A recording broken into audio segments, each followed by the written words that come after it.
L'Institut des sciences de la Terre de Saint-Martin-d'Air en veille après le séisme qui a frappé l'Ardèche et la Drôme lundi matin.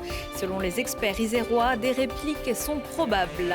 Il faut sauver le Grenoble-Gap. Nouvelle manifestation samedi en faveur de la liaison ferroviaire menacée de fermeture. Objectif, faire bouger l'État et SNCF Réseau qui se renvoient la balle. Saucisse allemande, muffin anglais, fromage Saint-Marcelin ou huîtres, voire on s'était mise à l'heure de la Saint-Martin. La commune célébrait dimanche et lundi la 663e foire de la Saint-Martin. Bonsoir à tous, ravi de vous retrouver dans ce JT du mardi 12 novembre 2019. Toutes les heures à partir de 18h, l'essentiel de l'actualité du Grand Grenoble en moins de 10 minutes. La Terre a tremblé ce week-end. Une secousse de magnitude 5,4 avec pour épicentre Le Teil en Ardèche s'est produite lundi juste avant midi. Pas mal de dégâts dans la Drôme et l'Ardèche, quelques blessés. Le tremblement de terre a même été ressenti jusqu'à Grenoble. Et sur le campus de Saint-Martin-d'Air, les appareils de mesure de l'ISTER, l'Institut des sciences de la Terre, en garderont évidemment une trace. Séisme modéré, magnitude 5, c'est ce qu'on appelle des magnitudes modérées. C'est des choses qui sont liées à la formation des Alpes, à la formation des monts d'Ardèche. Il y a du relief là-bas, le relief il ne se crée pas comme ça tout seul, c'est des forces tectoniques, des mouvements de plaques, et donc c'est tout à fait naturel qu'il y ait des réarrangements, des libérations de contraintes liées à cette activité géologique. Le territoire métropolitain est qualifié de territoire à sismicité modérée, c'est-à-dire globalement on s'attend à avoir des séismes modérés comme celui-là, mais maintenant ça se passe dans des zones un petit peu plus précises qui sont les zones montagneuses comme les Pyrénées et les Alpes jusqu'au sud, jusqu'à la Provence-Alpes-Côte d'Azur. Statistiquement, il y a de fortes chances qu'il y ait des répliques. Là, assez étonnamment, pour l'instant, on n'a pas enregistré de répliques, sauf une faible hier après le choc principal. Mais habituellement, après des séismes de ces magnitudes-là, oui, on observe des répliques dans les heures, dans les jours et dans les semaines qui viennent, c'est-à-dire des séismes dont la magnitude sera plus faible que celle du choc principal. L'Académie de Grenoble, qui a en charge ces territoires, a annoncé que les établissements scolaires du Teil resteraient fermés pour une durée indéterminée. Les enquêteurs qui travaillent sur les causes de l'incendie de l'hôtel de ville de Grenoble le 30 septembre estiment crédible la revendication déposée il y a quelques jours sur une plateforme contributive proche des milieux anarchistes et anticapitalistes. Le texte fait allusion à la position des chaises contre le mur en bois où le combustible s'est répandu.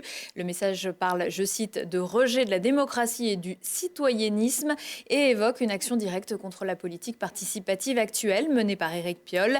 La salle du conseil municipal devra être reconstruite. Les fumées avaient également causé d'importants dégâts sur toute une aile du bâtiment. Par la voix de son avocat, Maître Boulou, le docteur Henri Voya a fait savoir qu'il renonçait aux plaintes en diffamation contre quelques-uns de ses anciens patients. Le chirurgien orthopédiste grenoblois, déjà suspendu par l'ordre des médecins et soupçonné d'avoir pratiqué des dizaines d'opérations non justifiées, se dit fatigué par le lynchage médiatique à son encontre. Pour le conseil d'une des victimes, le retrait de plainte serait dû à des erreurs de procédure. Dans cette affaire, plusieurs plaintes pour blessures involontaires ont déjà été déposées, l'une assortie d'un réquisitoire supplétif du parquet pour homicide involontaire. Une autre famille envisage une plainte pour le même motif après le décès d'un de ses proches le 24 octobre. Association d'usagers, de défense de l'environnement, syndicats de cheminots, élus de toute tendance politique, ils s'étaient une nouvelle fois donné rendez-vous samedi le long du trajet de la ligne Grenoble-Gap dans les gares ou les ronds-points pour faire entendre leur inquiétude quant à l'avenir de ce TER qu'ils empruntent pour certains quotidiennement. Lilian Veillé. C'est aujourd'hui la seule ligne qui relie les Alpes du Nord et les Alpes du Sud. Et bien qu'elle soit utilisée chaque jour par 1 millier de personnes, la ligne ferroviaire Grenoble-Gap est toujours menacée de fermeture à cause de sa vétusté. Elle est pourtant essentielle pour continuer de désenclaver ces territoires et répondre à la menace climatique. Le train, c'est de très loin le mode de transport le plus bas carbone. Il ne faut pas abandonner ces lignes, il faut investir dedans, bien plus que dans les autoroutes. Aujourd'hui, on fait le contraire. Et c'est absolument catastrophique du point de vue climatique, en fait. Une catastrophe car la suppression de cette ligne équivaudrait à une augmentation importante du trafic routier. Une nouvelle mobilisation était donc organisée à la gare de Grenoble où s'étaient réunies une cinquantaine de personnes. Je n'aime pas la voiture, je trouve que c'est dangereux, que c'est polluant, que ça encombre l'espace public et je préfère le train de beaucoup. C'est rapide, c'est sûr. C'est vrai qu'en termes de santé publique, il y a quand même peu d'accidents, d'autant plus si on entretient bien les lignes. L'entretien des lignes, c'est bien là l'enjeu principal car des portions entières de la voie ferrée ont besoin de travaux urgents. Le secrétaire d'État au transport, Jean-Baptiste Djebari, l'a encore affirmé début novembre. L'État s'engage à prendre en charge une partie des travaux à hauteur de 10 millions d'euros.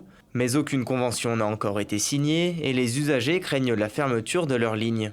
L'État refuse de répondre. Les études ont été menées, les collectivités ont annoncé plus d'argent que ce qu'il est nécessaire pour réaliser les travaux. Aujourd'hui, il ne manque qu'une décision, qu'une signature, celle du secrétaire d'État pour lancer les travaux. Ces travaux doivent être lancés avant la fin du mois de novembre. Le silence de l'État est assourdissant. La mobilisation s'est poursuivie dans le train et dans plusieurs autres communes, comme Vif, où des dizaines de manifestants sont descendus faire entendre leur voix en attendant la réponse de l'État. Car si les travaux ne sont pas entrepris prochainement, la circulation sur la ligne Grenoble-Gap devra être arrêtée en décembre 2020. Et la SNCF aurait fait savoir qu'il fallait faire la commande de travaux avant fin novembre. Libérée, délivrée, la LPO Auvergne-Rhône-Alpes se félicite de l'arrivée de la Reine des Neiges et de la météo à venir qui devrait maintenir un tapis blanc comme le plumage de l'animal. Il y a quelques jours, l'association était venue demander, mais sans succès, au tribunal administratif de Grenoble d'interdire en Isère et dans les Deux-Savoies la chasse au lagopède alpin, cet oiseau déjà victime du réchauffement climatique. Nonobstant la décision des juges, il se trouve finalement qu'en cas de neige, les lagopèdes ne peuvent pas être tirés. La LPO aura annoncé qu'elle continuerait son combat pour la préservation de cet oiseau qui pourrait un jour disparaître de nos montagnes. Le lagopède alpin aura peut-être un jour sa place aux rencontres Ciné-Montagne. La 21e édition s'est achevée samedi, un peu avant minuit, au Palais des Sports de Grenoble. Et Thibault Leduc, qui les animait, ne s'est pas transformé en citrouille. 5 soirées et une après-midi qui auront réuni plus de 24 000 spectateurs autour d'aventures extraordinaires dans les écrins, en Chartreuse, dans l'Himalaya, en Afghanistan ou en Croatie. Et des périples incroyables en alpinisme, ski de pentraide, kayak ou parapente. C'est justement Alchimie 2 qui a remporté le prix du public. 8 ans après le premier opus, Antoine Boisselier, parapentiste et réalisateur, a voulu retracer l'évolution de sa discipline fétiche, un état des lieux des pratiques combo entre parapente, ski, speedriding ou encore kite. Un prix doté d'une somme de 2 000 €. Ça volait haut aussi à la Saint-Martin. L'emblématique foire de Voiron fêtait les 10 et 11 novembre ses 663 automnes. Les associations et les clubs sportifs de la commune, les villes jumelées, les agriculteurs du Voironnais, jeunes et moins jeunes, mais aussi les forains et commerçants ont rempli les rues du centre-ville. Lilian Veillé en a rencontré quelques-uns. À Voiron, la foire de la Saint-Martin était de retour. Pour sa 663e édition, les 500 exposants ont réussi à éviter la pluie pour faire découvrir à leurs visiteurs de nombreux produits artisanaux. Nous vendons des fromages type de Savoie avec l'appellation fromage de Chartreuse. Nous vendons du Montgranier qui vaut un type abondance, la tome de Chartreuse qui est l'équivalent d'une tome de Savoie. Des spécialités locales à déguster, mais pas seulement. Les Voironnais ont aussi pu voyager à l'autre bout du monde. Tout ce qui est artisanat indien, tout ce qui est tenture, encens, porte-encens, Bouddha, dragon, Ganesh, etc. Tout ce qui vient d'Inde et de Chine. Au détour d'une allée, on peut aussi croiser des stands peu communs où les vendeurs proposent des produits qui font rêver.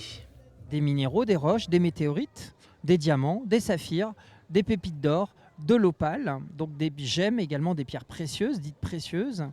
Et surtout, ce que je donne comme information, c'est la formation de ces minéraux. Et comme chaque année, on pouvait retrouver des exposants plus traditionnels. Au milieu des t-shirts et des jeux pour enfants, certains vendeurs tiraient leur épingle du jeu et attiraient les foules. Si j'enlève le manche, regardez bien, je vais faire une cocotte, gratin rôti dans le four. Mais le public reste parfois dur à convaincre. Je regarde pour les poils, c'est vrai que c'est intéressant parce que n'accroche pas et puis c'est naturel, c'est en pierre naturelle, mais bon, elles sont un peu chères. Près de 200 000 visiteurs étaient attendus à la foire voironnaise pour flâner, découvrir ou déguster les nouveautés de cette année. Et pour en profiter encore un peu, les manèges restent en place jusqu'au 17 novembre. À noter aussi que la foire aura peut-être donné des ailes au PVBC, puisque les basketteuses waronnaises de National 1 ont remporté leur premier match de la saison samedi soir 87-78 face à Monaco dans un gymnase Chotard chauffé à blanc. La foire de la Saint-Martin qui coïncidait avec les derniers jours de la foire de Grenoble, elle a fermé ses portes lundi soir à Alpexpo après avoir accueilli en 11 jours plus de 140 000 visiteurs. C'est 50% de plus qu'en 2018 et le meilleur bilan depuis 2012. Les 2 tiers des exposants venaient de l'Isère, mais pas les dinosaures. L'exposition d'animatronics en provenance du Doubs est l'un des grands succès de l'année, chez les petits comme chez les grands. Prochain rendez-vous avec l'actu dans 1 heure et en replay sur télégrenoble.net. Excellente soirée à tous.